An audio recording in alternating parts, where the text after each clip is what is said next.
Now when you set up your reef aquarium and everything's new, your corals tend to absolutely thrive. They open up beautifully, they respond well to feeding, but over time, I mean usually years, what can happen is dead spots can form throughout the back of your reef. So with a structure like this, as you can see, it's almost impossible to get gravel cleaners into the back of the aquarium. And so what can actually happen is you can form dead spots in the back of your reef.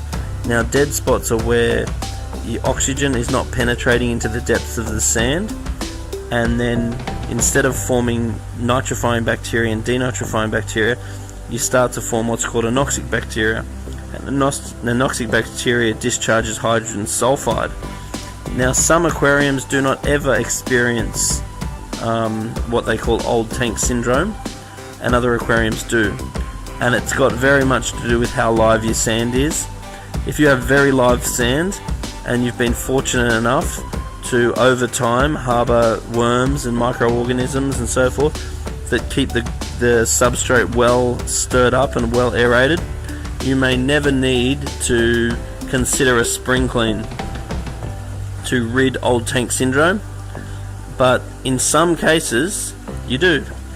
And so once again, what I'm calling old tank syndrome is where your sediment chogs the back of your reef and your mulm accumulates, and then you start to form anoxic zones which discharge hydrogen sulfide. There are various products, particularly Aquarium Detox, that is handy in this sort of circumstance, because Aquarium Detox will actually release, will encourage the growth of bacteria commonly found in mud, which is actually incompatible with anoxic zones. So therefore will